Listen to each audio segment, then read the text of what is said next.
સંપત્તિ માટે ગુરુ શિષ્ય સામસામે, સંપત્તિના વહીવટની લડાઈમાં જાતિવાદની એન્ટ્રી। હું જે સમાજમાંથી આવું છું એ સમાજનો રીતસરનો અંદરને ખાનેથી એક શું કહેવાય એક પ્લાન ચાલી રહ્યો છે, તો મેં એવો શું ગુનો કર્યો? શું સનાતન ધર્મમાં પણ જાતિવાદથી ભાગલા પડશે? આ સવાલ આજે એટલા માટે ઉઠ્યો છે કારણ કે અમદાવાદના સરખેજ વિસ્તારમાં આવેલ ભારતીય આશ્રમના વહીવટ અને સંપત્તિનો મુદ્દો હવે જાતિવાદ સુધી પહોંચી ગયો છે। આપણે ત્યાં એવું કહેવાય છે કે સાધુની કોઈ જાત નથી હોતી, પરંતુ ગુરુ શિષ્ય વચ્ચેનો વિવાદ એટલે કે હરિહરાનંદ બાપુ અને ઋષિ ભારતી બાપુ વચ્ચેનો વિવાદ એટલી હદે આગળ વધી ચૂક્યો છે કે હવે વર્ચસ્વની લડાઈ બની ગયો છે, જેમાં ઋષિ ભારતી બાપુએ ખુદ કોળી સમાજમાંથી આવતા હોવાથી તેમને ટાર્ગેટ કરવામાં આવી રહ્યાના આક્ષેપો લગાવ્યા છે, જ્યારે હરિહરાનંદ તેના આક્ષેપને નકારી રહ્યા છે। મીડિયાના માધ્યમ દ્વારા હરિયાનંદ ભારતીને ડાયરેક્ટ પ્રશ્ન છે કે બાપુ બ્રહ્મલીન થયા ત્યારબાદ જૂનાગઢ ભારતીય આશ્રમનો વિવાદ કેમ ઊભો નથી થતો? ત્યાં જે સંત છે એ એમના સમાજના છે, કેવા છે ક્વોલિટી લાયકાત એ મને ખ્યાલ નથી, પરંતુ એને તમે મહાન તરીકે બેસાડો, સ્વતંત્ર એને વહીવટ સોંપો તો કોઈ પ્રશ્ન નથી આવતો। માત્ર સરખેજના પ્રશ્નને લઈને, સરખેજની જગ્યાને લઈને વિવાદાસ્પદ વાતાવરણ આખું ઊભું કરવું એ એટલો ભેદભાવ શા માટે?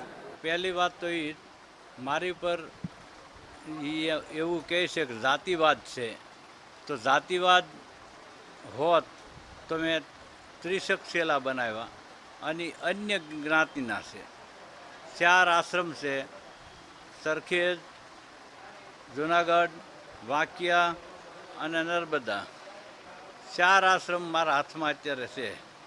તો 4 આશ્રમમાં અલગ અલગ જ્ઞાતિના સંતોને મૂકવામાં આવ્યા છે। જો જાતિવાદ હોત તો બીજા સંતો છે એ મારી જે જાતિ છે એના નથી, એ તો અલગ જ્ઞાતિના છે। વાંકિયા છે તો એ પિતાંબર ભારતી, એ તો રાજપૂત ગરાસિયા દૂધનું દૂધ છે। વિશ્વનાથ ભારતી નર્મદા છે એ બ્રાહ્મણનું શરીર છે। રહી વાત મહાદેવ ભારતીની તો એ એક મારા જ્ઞાતિમાંથી આવ્યા હતા, તો બાકી બીજા અવધેશાનંદ ભારતી છે એ પટેલ સમાજમાંથી, પરમેશ્વર ભારતી જૂનાગઢ રે, વાંકિયા રે, નર્મદા રે એ પટેલ સમાજમાંથી છે, એ રહે જ છે, જૂનાગઢ જ વધારે રહે છે, તો મેં કોઈ જાતિવાદ કર્યો નથી। જે ઋષિ ભારતી બાપુ ભારતીય આશ્રમના વિવાદ પછી ગાયબ હતા, આજે તેઓ પણ સામે આવી ગયા છે અને સનાથલ ખાતેના લંબે નારાયણ આશ્રમમાં પહોંચ્યા હતા, જ્યાં મોટી સંખ્યામાં ઋષિ ભારતી બાપુના ક્ષત્રિય અને કોળી સમાજના આગેવાનો પણ ઉમટ્યા હતા। બંને સમાજના સમર્થકો અને આગેવાનો સાથે બેઠક પણ યોજી અને ક્ષત્રિય અને કોળી સમાજના લોકો દ્વારા ઋષિ ભારતી બાપુને સમર્થન પણ આપવામાં આવ્યું છે। આ સાથે જ લંબે નારાયણ આશ્રમ કોઈ ભારતીય આશ્રમની સંપત્તિ ન હોવાનો પણ સમર્થકોએ દાવો કર્યો છે। અમારું સમર્થન, અમે તમને એક વાત કરી, આ લંબેનારાયણ આશ્રમનો જે ઇતિહાસ છે, લંબેનારાયણ આશ્રમ એ બાપુએ પોતાની પરિશ્રમથી ઊભો કરેલો આશ્રમ છે અને બાપુના પરિશ્રમથી જે પરિશ્રમ કરે એમાં ગામે સહકાર આપ્યો છે, એમના કાર્યોનો સહકાર આપ્યો છે। આવું બધા વિવાદો કરવા નથી જગ્યા આપી અમે, અમારા જે બાપ દાદાઓએ જગ્યા જે આપી છે આ જગ્યા ઉપર ધાર્મિક કાર્યો થાય, સામાજિક કાર્યો થાય, સનાતન ધર્મનો પ્રચાર પ્રસાર થાય એના માટે જગ્યા આપી છે।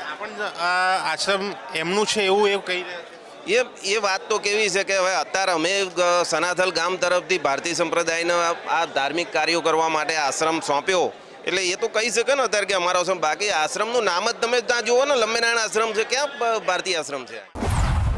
કોળી સમાજના સમર્થકોમાં પણ બે ફાંટા। કોળી સમાજના આગેવાનોએ જ ઋષિ ભારતીના આક્ષેપોને ખોટા ગણાવ્યા, જો કે અહીં કોળી સમાજમાં પણ બે ફાંટા હોય તેવું સામે આવ્યું છે। એક તરફ કોળી સમાજના કેટલાક આગેવાનો ઋષિ ભારતી બાપુને સમર્થન આપી રહ્યા છે અને લંબે નારાયણ આશ્રમમાં ડેરો નાખીને બેઠા છે, તો બીજી તરફ કોળી સમાજના આગેવાન અને ભારતીય આશ્રમ જૂનાગઢના વહીવટકર્તા ભોળાભાઈ મકવાણા પણ મેદાનમાં આવ્યા છે, જેમણે હરિહરાનંદ બાપુનું સમર્થન કર્યું છે અને બાપુ કોઈ નાત જાતમાં ન માનતા હોવાનો દાવો કર્યો છે.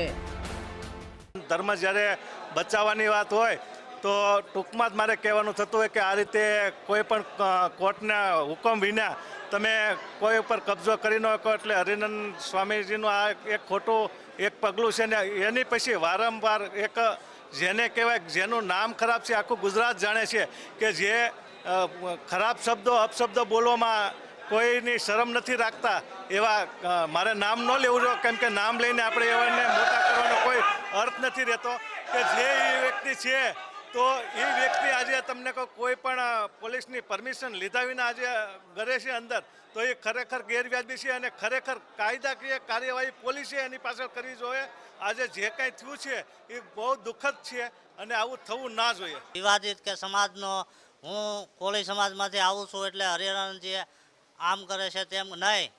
ભારતીય આશ્રમ જૂનાગઢની અંદર જે વિદ્યાલય હાલે છે એની અંદર મારા 25 છોકરા કોળી સમાજના અત્યારે હાલમાં મફત એટલે વિના મૂલ્યે એક પણ આઠાના વિના ત્યાં 3 વર્ષથી એથી વિશેષ કે કોરોનામાં સ્કૂલ 2 વર્ષ બંધ રહી, એ પહેલાં મારા 25 છોકરા સતત ત્યાં મારા સમાજના ભણે છે. તો ક્યાં જ્ઞાતિવાદ રહ્યો આમાં? કઈ જગ્યાએ જ્ઞાતિવાદ રહ્યો? હું પોતે શિવરાત્રિ લીલી પરકમ ભારતીય આશ્રમની અંદર વહીવટ હું પોતે કરું છું, જૂનાગઢની અંદર વહીવટ કરું છું, વાક્યા ત્યાં કોળી સમાજનો હું જ છું, હું કોળી સમાજનો જ છું, તો એમાં ક્યાં જ્ઞાતિવાદ રહ્યો?